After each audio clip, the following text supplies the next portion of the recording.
Sheikh, I had a question. Yes. If Allah created the world, then who created Allah subhanahu wa ta'ala? Okay, that's all right. That's actually a very interesting question. But before I think we answer that question, we should first know who Allah subhanahu wa ta'ala truly is. Well, isn't Allah the one who created everything? And wasn't He here before everything else?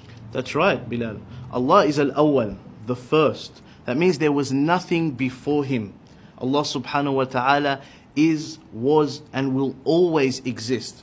So the question, who created Allah, doesn't make any sense, because the word Allah means the one who is uncreated. Sheikh, can you explain that a bit more?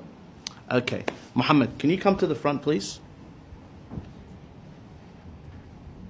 So, Muhammad, can you draw for us a square that's also a circle?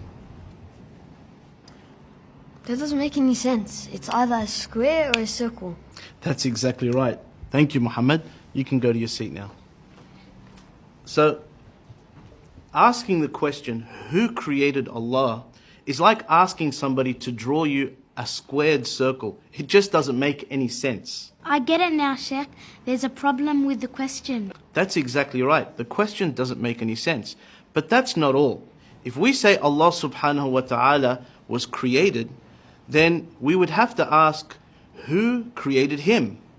And then we would say, well then who created Him? And that would go on and on and on forever. And the entire world would never have existed. Let me give you an example. Aisha, if you wanted to sleep over at your cousin's house, would you have to ask your parents for permission? I'd ask my mum. That's exactly right. Now, what if your mum had to ask your father for permission? And then your father had to ask his father for permission. And that goes on and on and on and on. Would you be able to go to your cousin's house? No. So what needs to happen for you to be able to sleep at your cousin's house? Well, that's easy. Someone would have to be able to make the decision without having to ask anyone else. That's exactly right. Likewise, the world would never have existed unless Allah had created it without relying on somebody else.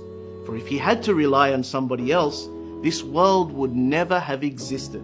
It is necessary for this world to have a creator that is awesome, He is absolutely powerful, He is uncreated, and He is the originator of all things, and that is Allah.